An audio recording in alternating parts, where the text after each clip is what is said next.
It's Crying on a Suitcase. Casey James. All right, she's here, I guess, for the talk. She's here asking my permission. Kelly Clarkson, I understand that you want to get married, and why is he the guy? What was wrong? I thought we had a... What connection? Yeah, I thought we had a thing. Well, it's that whole hunter thing that he does. It's like the camo really turns me on. Really? You like... I've never seen Brandon in camo. I think his camo is sexy. Oh my God, are Seriously? you kidding? He wears he's camo man. Really? Yes, we have a whole part of our garage that's dedicated to hunting. I never knew that. Yeah, and I'll be honest with you, I asked him to take me turkey hunting on my 30th birthday because I'd never been hunting at all. Mm-hmm. And then I told him I lied and I was like, I just couldn't see the turkey well enough, but I just didn't want to shoot it. But anyway, he got all decked out in his camo and I was like, happy birthday, me. Is that one of the reasons that he and Blake get along so well? They're very similar, yeah. Because Blake's all about the hunting. He won't even return calls to his manager because he's hunting roadkill in his driveway. Oh, no, and that's actually a joke, but true, probably. Yeah. No, it's true. No, yeah, I saw the picture that he texted a friend of mine. I know, but I'm kind of jealous because I feel like I need to have something to where I can call Narwhal or Brandon and be like, it's hunting season, so I can't work. Like, I don't have that. Oh, it's shopping season, so I can't work. Do you have a hobby? Well, singing. It's singing season. Yeah, it's singing time. It's singing season. No, I just think it's so unfair. I'm like, Blake gets to have something to say like, I can't work right now. I'm like, I can't have that. Like, there's nothing I have. We'll figure out a hobby for you. Yeah. All right, we'll figure something out for you. There's a place called Pizza Perfect in town where my kids love to go. Mm-hmm. And they have that machine, where the hand comes down, you push the quarter. Right. I have never seen one of those rings in that machine that you are wearing. Good God almighty. That it did come in a Cracker Jack box. Let's be honest. When you saw that, were you like, are you for real? That's exactly what I said. Those words. I was like, are you for real? And I thought, okay, Brandon, he is a huge prankster. Yeah. Like, with me all the time. He's the guy that jumps out and scares you all the time and like a 10-year-old and still thinks it's funny. Like, that's me. Like that's what he is too. And so when he had it out, I was like, I didn't know. I was like, surely this would be very mean if it were a joke or a prank. And it wasn't. But I kept going, are you for real? Like over and over. Because in February, it'll be a year.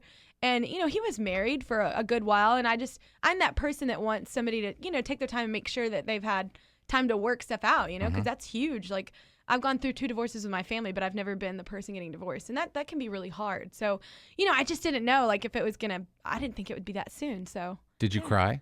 I told like a baby. What about him? And I laughed. The funniest thing is I think he got a little nervous because I got so overwhelmed when he asked me that I never actually said yes.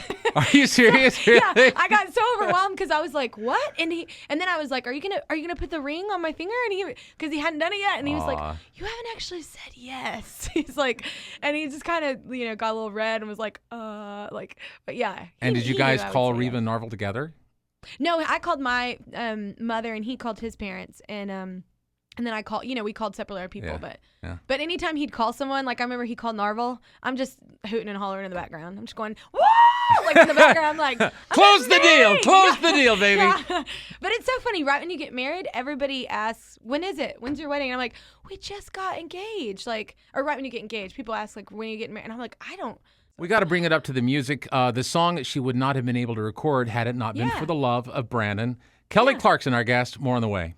We are here with Kelly Clarkson, always deserving of applause. You partnered with our good buddy Vince Gill for a song, and when I saw the CMA Awards, you did this. It had instantly infectious, I guess is the way that I would describe it. A great groove, wonderful lyric. It's called Don't Rush. Yeah. And this is the one that... you said it's one that you couldn't have recorded or probably wouldn't have. I would never have recorded had it not been for the love of Brandon. Yeah, I mean, I think when you don't experience, I have to if I don't write the song, I have to have had experienced it. And I mean, if somebody would have sent me "Don't Rush" like a year ago, I would have been like, okay, like that's super cheesy. That'll go in the cheese pile that I'm never gonna record. But like I think once you experience something, I'm just like, I'm totally cheesy. I totally get it. Like I do love sitting around like on a Sunday afternoon doing nothing. Like that's like the best part of the week. Like so, I think it, and I think my fans are kind of worried that What do you I'm mean? just That you're not going to be dark anymore? Yeah, that I'm not going to be dark anymore. But I'm like, well, eventually he'll piss me off. So I'm sure.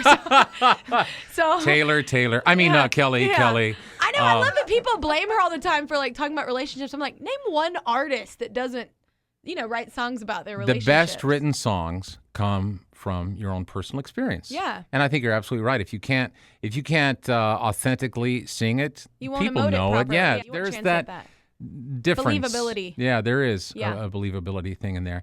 On the flip chart, you've got a huge hit on the pop world, and it's called "Catch My Breath." Love the song. Also, could not have written that without, Really? Yeah, that whole song is like, it leads up. I wrote it specifically kind of going through the decade like that because it was for the greatest hit. So I was kind of trying to write a song dedicated to that. And in the bridge, that's all B.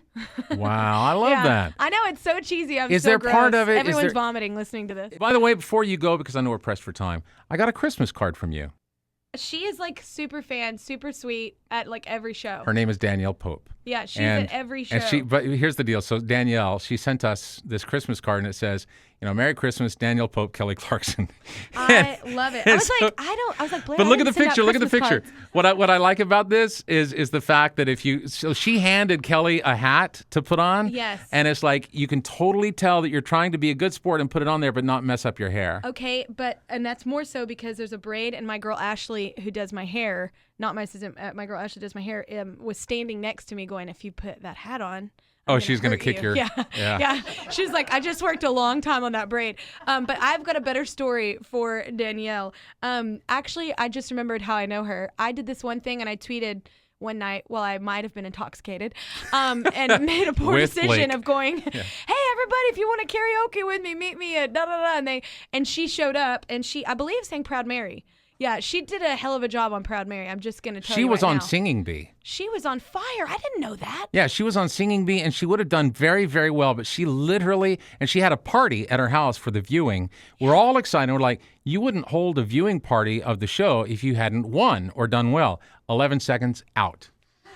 Oh, my God. She didn't even make it into the second round. And we're like, seriously? And she had made she'd gone on Pinterest and found these little cookies and made them into bees and stuff. I mean, it was a big, big deal. She had a huge group of people come over. Oh, my God. And she was booted out in 11 seconds. But see, that's what makes And me the like worst her part more. was it was a Kelly Clarkson song.